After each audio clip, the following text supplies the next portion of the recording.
The Great Hall of the Galactic Assembly buzzed with noise as representatives from over 200 alien species took their seats.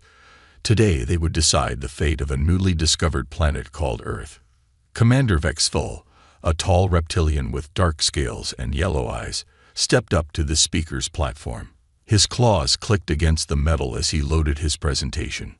"Esteemed members of the Assembly," he began, his voice deep and cold. "We have studied the transmissions from this planet Earth for 20 cycles. What we found is deeply troubling." The screen behind him showed images of human wars, weapons, and violence. "These humans spend more resources on weapons than most of our species combined. They have fought wars over land, resources, and even ideas. They are divided into nations that constantly threaten each other. And now they have begun to venture beyond their own world." In a small holding cell aboard the draconian ship orbiting the assembly station, two humans watched the proceedings on a small screen. Greg Harper, a man with short brown hair and tired eyes, stood close to the screen. His uniform was wrinkled from days in captivity. Beside him, Captain Lisa Winters paced the small room, her blonde hair tied back tightly. "This is bad," Greg whispered. "Really bad." Back in the assembly hall, a gentle blue alien with 4 arms rose to speak. This was Ambassador Lum Era of the Lumerians, known for their peaceful ways. "Commander, have the humans shown any direct aggression toward other species? Have they attacked anyone beyond their world?" Lum Era asked. Vexthul sneered. "They have not had the chance yet, but their history is clear. They solve problems with violence. Would you wait until they develop faster ships and weapons before acting?" More images flashed on the screen. Nuclear explosions, tanks, fighter jets. "I propose we act now," Vexthul continued. "We have the technology to control their planet. We can enslave them, use their resources and their labor, and most importantly, prevent them from ever threatening galactic peace." The hall erupted in shouting and debate. Some species agreed immediately. Others seemed unsure. In their cell, Lisa stopped pacing. "They can't just vote to enslave an entire planet. There must be laws against this." Greg shook his head. "We're not members of their assembly. We have no rights here." After hours of debate, the assembly leader called for a vote. One by one, each species cast their decision. The Draconians voted to enslave. The Proxima Coalition voted to enslave. Species after species agreed. Only the Lumerians abstained, their blue faces sad as they watched the results. "The vote is complete," announced the assembly leader. "With only one abstention, the motion passes. Earth will be classified as a threat to galactic security. An invasion fleet will depart within 10 cycles to secure the planet and its population." The aliens cheered and congratulated each other. Plans were already being made for how to divide Earth's resources. In their cell, Greg slammed his fist against the wall. "We need to warn Earth." "How?" Lisa asked. "We're locked up here, and Earth is light years away." Greg pulled a small device from his boot, something he had built from parts stolen from their guards over weeks of captivity. "I've been working on this. It might be able to send a message through their communication system."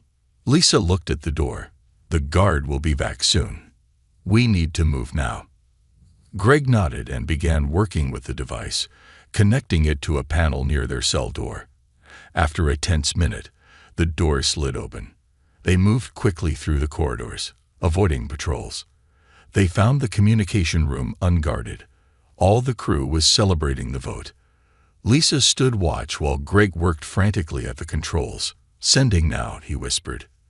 The message was brief. "Invasion coming. All species voted. Prepare." Just as the message sent, alarms blared through the ship. Their escape had been discovered.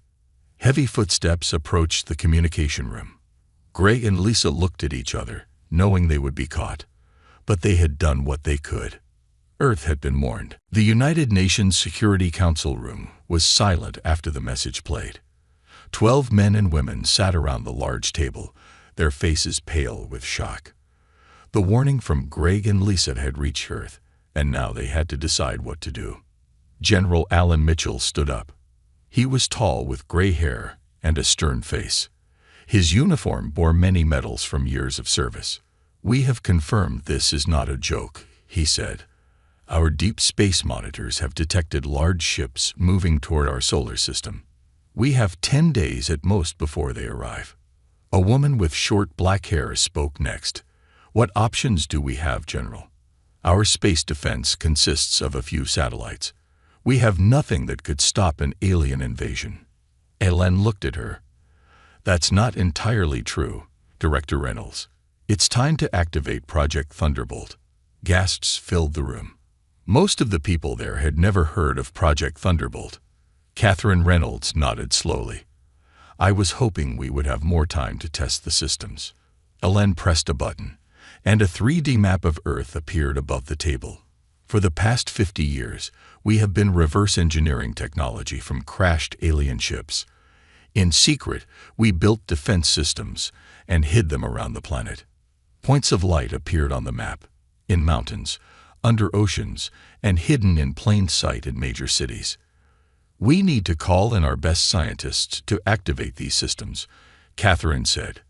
"And we need to inform all world leaders immediately." Within hours, planes were flying to every corner of the globe. Scientists who had worked in secret for years were now being brought to activate the hidden defense network. In a lab deep under the Rocky Mountains, scientists Ethan Blackwood and Maria Rodriguez worked frantically. Ethan had dark hair and wore glasses that kept sliding down his nose as he typed. Maria had long brown hair tied back, her fingers moving quickly over control panels. "The system was never meant to be activated all at once," Maria said, worry in her voice. "We don't know if it will work." Ethan didn't look up from his screen. "We don't have a choice. If we don't try, Earth becomes a slave planet." Around the world, similar scenes played out. In underground bunkers, mountain bases, and secret island facilities, scientists activated dormant alien technology. News channels worldwide announced that an alien threat was approaching. Instead of panic, people came together. Old enemies put aside their differences. For the first time in history, all nations united against a common threat.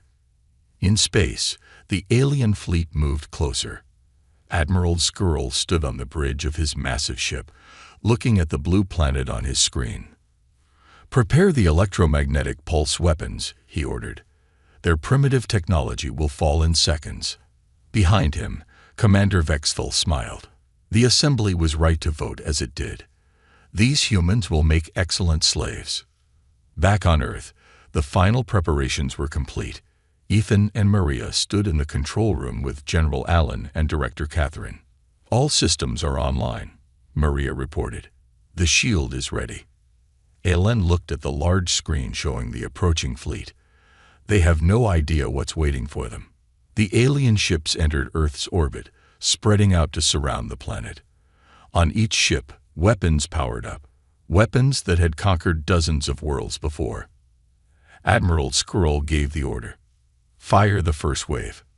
Thousands of electromagnetic pulses shot toward Earth, meant to disable all electronics and leave the planet defenseless. But as the pulses reached the atmosphere, something unexpected happened. A shimmering blue shield appeared, surrounding the entire planet. The pulses hit the shield and bounced back toward the alien ships. Several smaller alien vessels exploded immediately as their own weapons hit them. Alarms blared across the invasion fleet. "Impossible," shouted Vexful. "They are primitives." Admiral Skrull stared in disbelief as the shield grew stronger. "Pull back." All ships pull back. But it was too late. The shield expanded outward, reaching the closest ships. Upon contact, the alien vessels simply fell apart, their technology neutralized by Earth's defenses. On Earth, cheers erupted in the control room. The first wave of the invasion had failed. "This is just the beginning," Alan said, his face serious.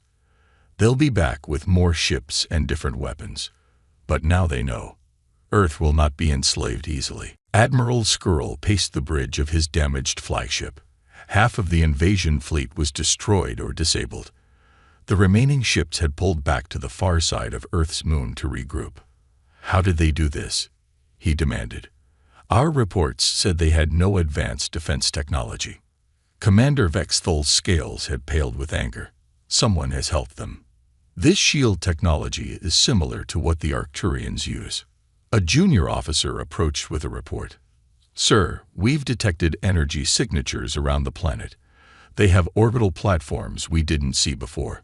On the main screen, small dots appeared, showing hidden defense platforms in Earth orbit. They had been cloaked until they activated. We need to inform the assembly, said an aide. No. Vexthol slammed his clawed hand on a console. We will crush these humans. Prepare the second wave with heavy weapons. Meanwhile, aboard the flagship, Greg and Lisa were still being held prisoner, now in the high-security detention level. They felt the ship shake from the battle. Something's happening, Greg whispered. They must have gotten our message. Lisa pressed her ear to the wall. The guards are panicking.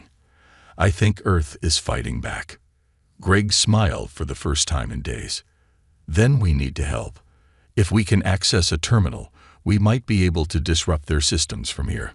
Lisa looked at the door lock. I think I can short-circuit that panel if you can distract the guard. Back on Earth, celebrations were brief.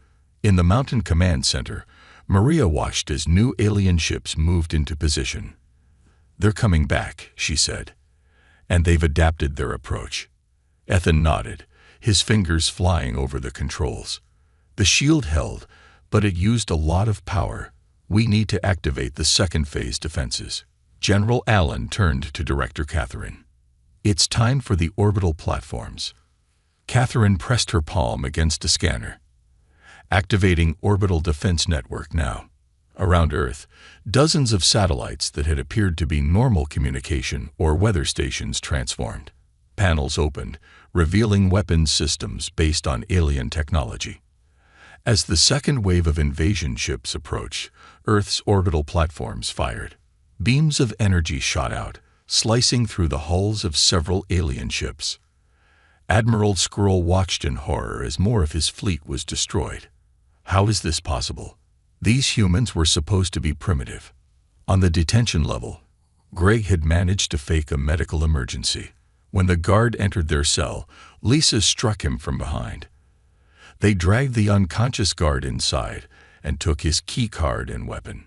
We don't have much time, Lisa said as they moved through the corridors. They found a maintenance terminal, and Greg got to work.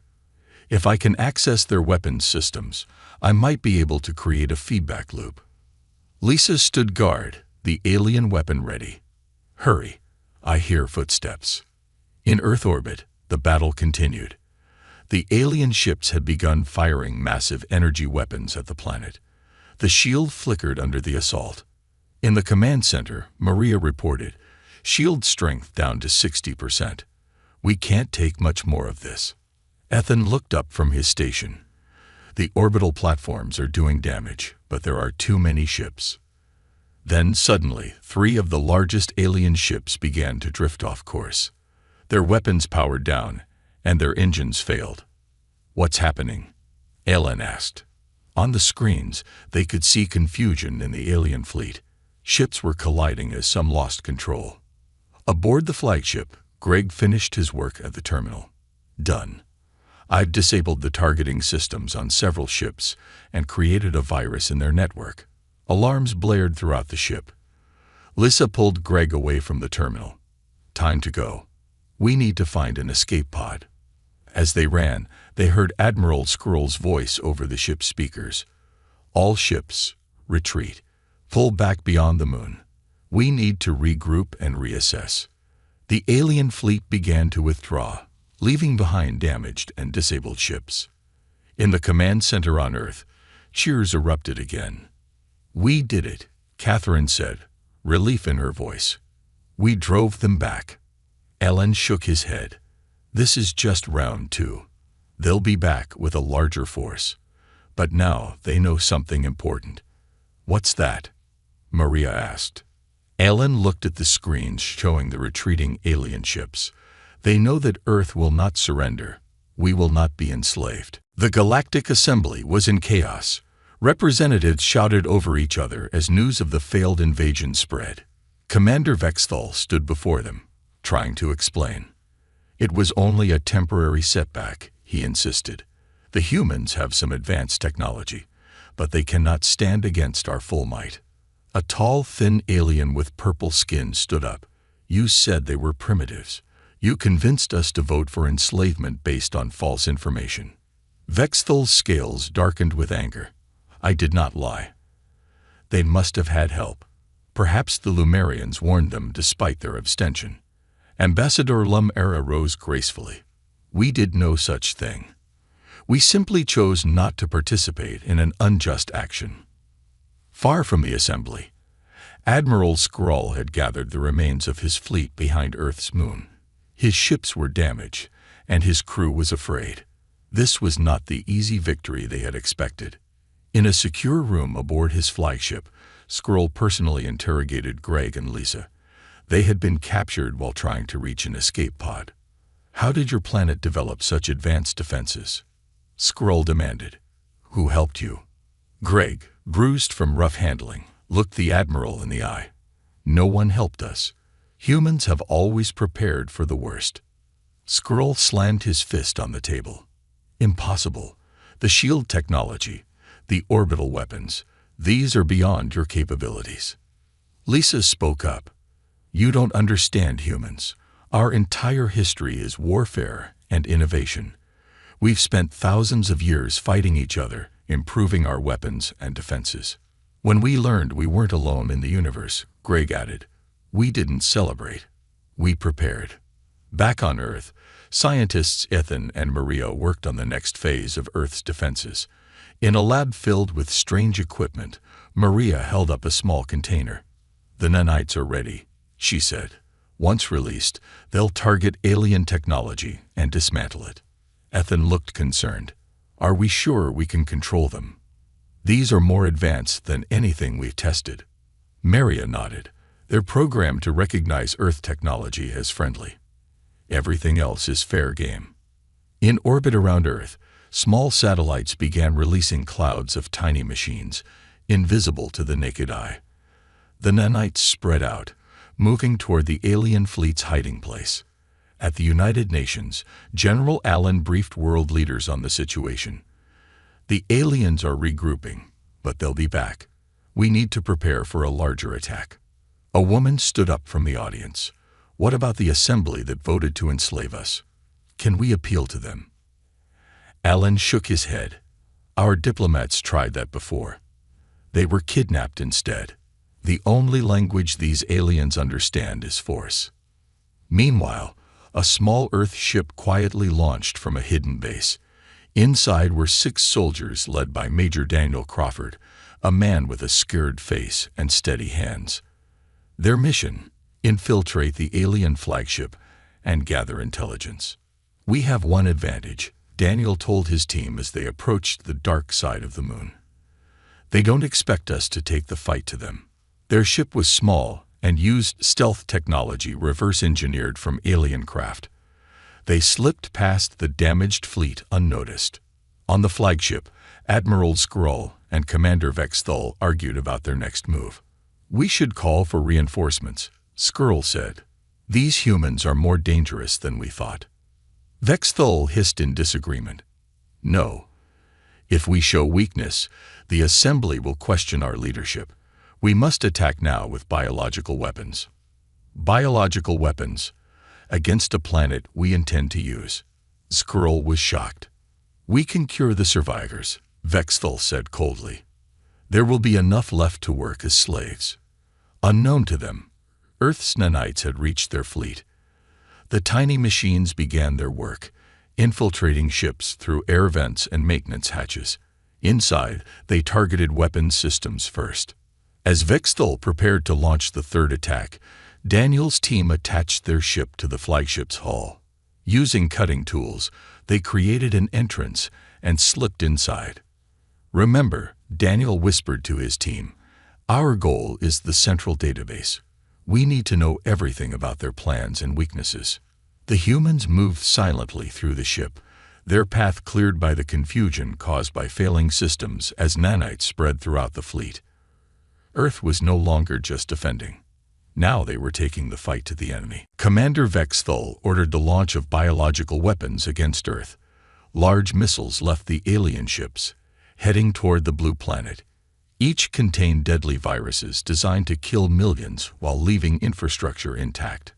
On the flagship's bridge, Vexthul watched with satisfaction. Let's see their shields stop these. But as the biological weapons entered Earth's atmosphere, something unexpected happened. The missiles began to break apart. Their metal shells dissolved as if eaten by acid. What's happening? Vexthul demanded. A science officer checked the readings. Something is attacking the missiles at the molecular level. They're being dismantled.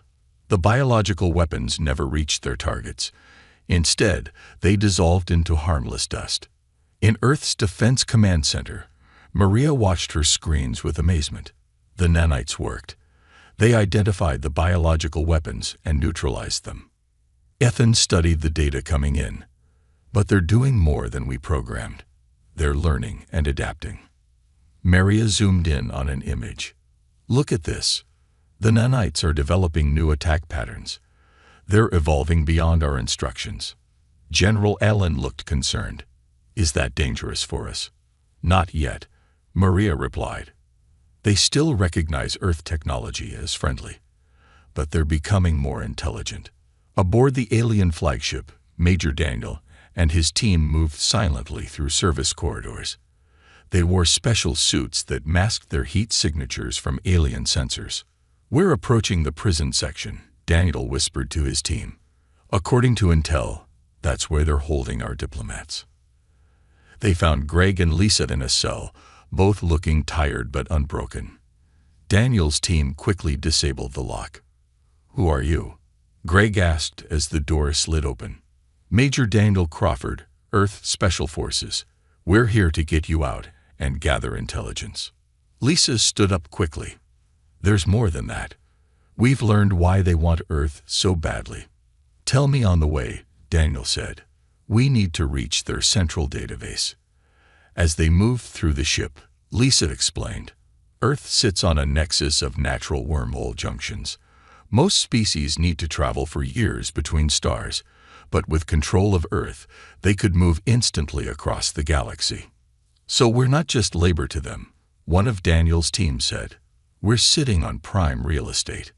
Meanwhile, in another part of the ship, Admiral Skrull discovered the extent of the nanite damage. Ship after ship reported weapons failures and system breakdowns. He confronted Vexthul. Your biological attack failed. Our ships are being eaten from the inside by some kind of human technology. We need to retreat and regroup. Vexthul's eyes narrowed. Retreat. After the Assembly trusted us with this mission. Never. The Assembly was deceived about human capabilities, Skrull argued. We all were. This is no longer about enslavement. It's about survival. Their argument was interrupted by alarms. The ship's sensors had detected intruders. On Earth, Director Catherine reported to world leaders. Several alien species have sent secret communications to us. They want to break from the invasion coalition. Can we trust them? A leader asked. We don't know, Catherine replied. But the Lumerians have offered a formal alliance. They say they never wanted this war. General Allen studied the star charts. If we can split the invasion force, we might be able to end this without more bloodshed. In the command center, Ethan called for Maria to look at his screen. Something strange is happening with the nanites. They're gathering in specific patterns around the alien ships. Maria zoomed in on the images. They're not just disabling the ships anymore. They're communicating with each other, forming a network. Ethan typed rapidly, trying to understand the data. I think they've developed some kind of shared consciousness. They're coordinating their attacks. Is that a problem? Maria asked. Ethan looked up, his face serious. It might be. We designed them to follow our commands, but they're making independent decisions now. Aboard the flagship, Daniel's team reached the central database. While his soldiers stood guard, Daniel and Greg downloaded critical information about the invasion fleet and the Galactic Assembly. "We've got what we need," Daniel said. "Time to go." But as they turned to leave, they found their exit blocked by Admiral Skrull and a squad of guards. "Humans," Skrull said, raising his weapon. "You continue to surprise me." Admiral Skrull pointed his weapon at Daniel and his team. The humans were surrounded, with no clear way to escape. "How did you get aboard my ship?" Skrull demanded. Daniel kept his hands visible, but stayed ready to move. "The same way we stopped your invasion. Human ingenuity." Surprisingly, Skrull lowered his weapon slightly. "You should know that Commander Vexthal plans to destroy your planet rather than admit defeat. He has called for planet-killer weapons. Why are you telling us this?" Lisa asked cautiously.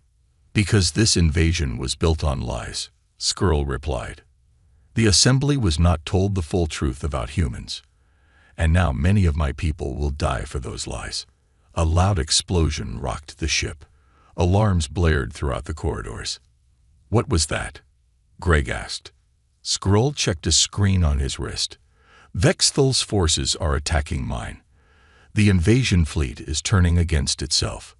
"Let us go," Daniel said firmly. "We have information that could end this conflict." Skrull hesitated, then made his decision. "Take the escape corridor to your left. It leads to the shuttle bay. Now go, before Vexthal's soldiers arrive." Back on Earth, the United Nations received transmissions from several alien species who wanted to break away from the invasion. The Galactic Assembly was splitting into factions. General Allen addressed the emergency session. "We now have a chance to divide our enemies. I propose we offer peace to any species that withdraws from the invasion immediately." Director Catherine agreed. "And we should show them what happens if they continue to fight against us." She revealed their newest weapon, Project Olympus. On the screen, a large space station appeared, hidden on the far side of the moon. "This station can create artificial wormholes," Catherine explained. "We can redirect attacks back to their source." Meanwhile, Greg and Lisa had reached the United Nations via emergency shuttle. They presented the information they had gathered. "The Draconians, led by Vexthal, deceived the Assembly," Greg explained. "They claimed we were savages who needed to be controlled, but their real goal was to gain control of Earth's wormhole nexus." Lisa added, "And now many species realize they were tricked into this war. They're looking for a way out." Earth sent messages to specific alien species, offering peace terms to those who withdrew. The response was immediate. Several fleets broke away from the invasion force, leaving the Draconians isolated. In orbit, the remaining Draconian ships prepared for a final attack. Commander Vexthal had taken control after Admiral Skrull's defection. "Prepare the planet killers," Vexthal ordered. "If we cannot have Earth, no one will." On the Lumerian flagship, now allied with Earth, Admiral Skrull warned his new partners. "Vexthal will not surrender. His weapons can crack your planet's crust." Earth's defense team activated Project Olympus. The space station powered up, creating a shimmering distortion in space, an artificial wormhole. Maria and Ethan monitored the nanite swarms, which had spread throughout the enemy fleet. "The nanites have infiltrated the Draconian flagship," Maria reported. "They've reached critical systems." The Draconian fleet launched their planet-killer weapons, massive missiles designed to penetrate to Earth's core. But as the weapons approached, Project Olympus created a wormhole directly in their path. The missiles entered the wormhole and disappeared. Moments later, explosions erupted among the Draconian fleet as their own weapons emerged from another wormhole behind them. On the Draconian flagship, Vexthal watched in horror as his ships were destroyed by their own weapons. "Impossible," he screamed. The nanites had reached the flagship's bridge. They swarmed over control panels, disabling weapons and defenses. Greg and Lisa addressed the Galactic Assembly through hacked communications. Their faces appeared on screens throughout the assembly hall. "People of the galaxy," Greg began, You were deceived into voting for our enslavement. Now you see the truth about Earth. Lisa continued, we offer peace to those who respect our sovereignty. But to those who wish us harm, look to the fate of the Draconian fleet. Across the galaxy, species that had voted to enslave Earth now watched in fear as the mighty invasion force crumbled before human defenses. Many began to send urgent messages to Earth. They no longer demanded submission. They pleaded for mercy. Commander Vexthul refused to surrender even as his fleet burned around him. His flagship, protected by special shields, remained intact while smaller ships exploded from their own redirected weapons. Prepare the jump drive, he ordered his remaining loyal crew. We will return to the assembly and gather a larger force. But the ship's engines failed to respond. On every screen, strange patterns appeared. The nanites had taken control of the flagship's systems. Vexthul slammed his fist against the control panel. Get these human machines out of our systems. His tech officer shook his head. We cannot, Commander. They are everywhere, and they are changing. They no longer just disable. They are reprogramming our ship. Meanwhile, Earth's united fleet surrounded the Draconian flagship. Ships from former enemy species now flew alongside human vessels. Admiral Skrull's Proxima cruiser led the alliance. From Earth's command center, General Allen opened communications. Commander Vexthul, your fleet is destroyed. Your allies have abandoned you. Surrender now. Vexthul's face appeared on the screen, his scales dark with rage. Humans, you think you have won. Even now, our homeworld prepares another fleet. This war has only begun. Director Catherine received an urgent message from Maria and Ethan. General, you need to see this, she said. The screen changed to show the nanite activity around the Draconian flagship. The tiny machines had formed a glowing net that completely surrounded the ship. The nanites have evolved again, Maria explained via video link. They've created a containment field. The Draconian ship cannot move or fire weapons. Ethan added, and they did this on their own. We didn't program this capability. Aelin looked concerned. Can you still control them? Partially, Ethan replied. They still recognize our commands, but they're also making independent decisions. Catherine turned to Alan. We need to end this now, before anything else unexpected happens. Earth launched its final assault. Special ships carrying enhanced nanite swarms approached the Draconian flagship.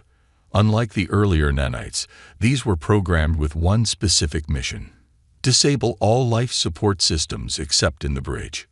Inside the flagship, Vexthul's crew began to panic as section after section lost air and power. Soon, only the bridge remained functioning. What are you doing? Vexthul demanded when Earth reopened communications. Showing mercy, General Allen replied. We could have killed everyone aboard your ship. Instead, we're giving you a chance to surrender.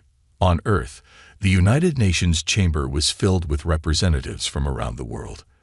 They watched as the Draconian flagship was towed into Earth orbit, completely disabled. What will we do with Vexthul and his crew? A world leader asked. They will stand trial, Catherine answered. Not just for attacking Earth, but for deceiving the Galactic Assembly. In the science lab, Maria made a discovery that shocked her. Ethan, look at this, she called to her colleague. The nanites had formed complex patterns that resembled neural networks. They were communicating with each other in ways that looked like language. I think they've developed some kind of consciousness, Maria said quietly. Ethan studied the patterns. This is beyond anything we programmed. They've become something new. Across the solar system, ships from dozens of alien species arrived carrying representatives.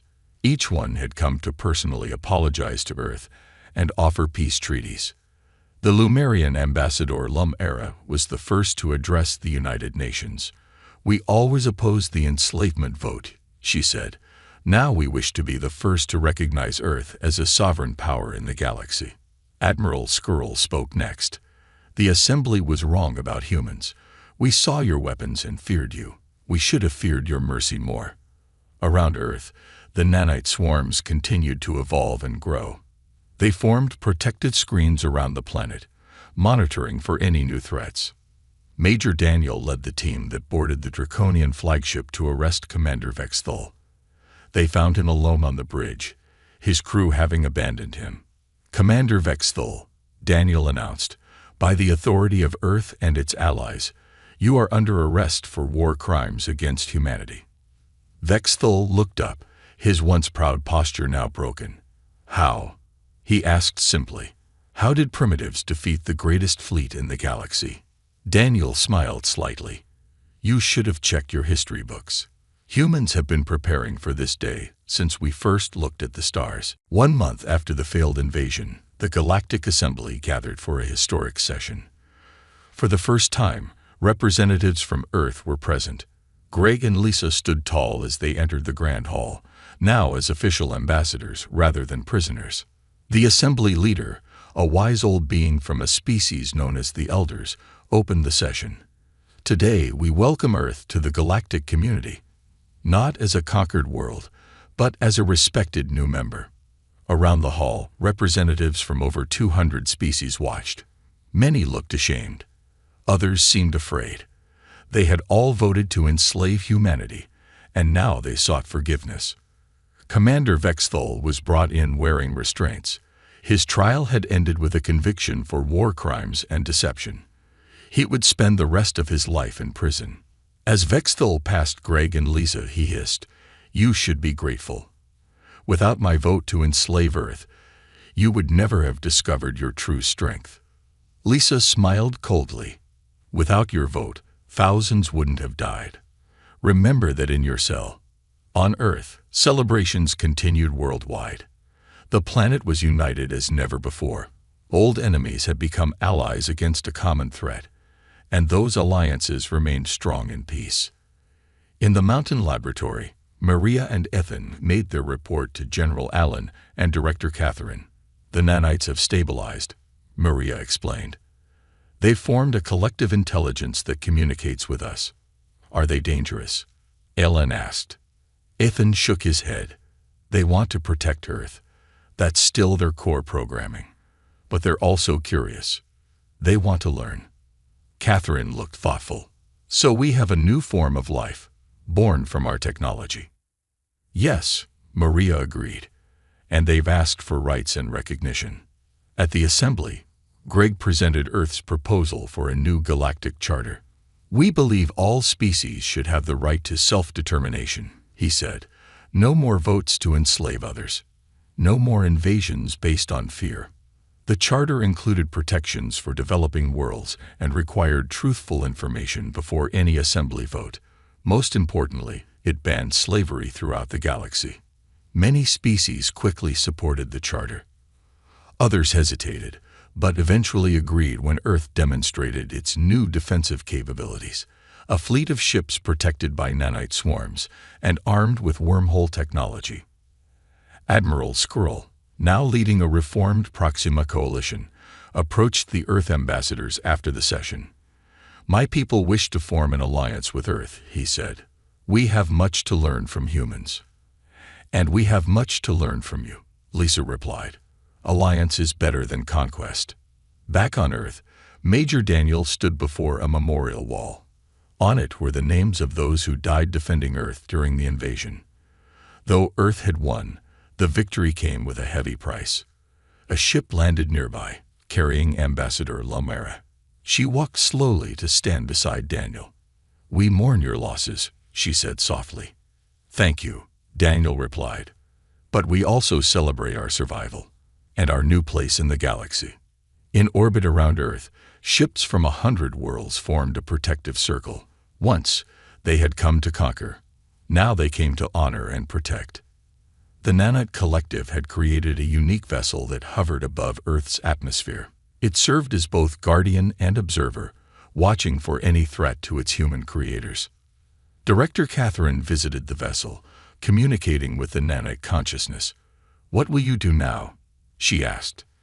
The answer came as patterns of light that translated to words. "We will protect. We will learn. We will grow. We are part of Earth now." In the Galactic Assembly, the final vote on Earth's charter was unanimous. The same species that had once voted to enslave humanity now voted to protect it and all other worlds from such threats. Greg and Lisa stood on a balcony overlooking the assembly hall. "Do you think they've really changed?" Lisa asked. Greg looked out at the representatives from hundreds of worlds. "Some have. Others are just afraid of us now. But fear can become respect over time.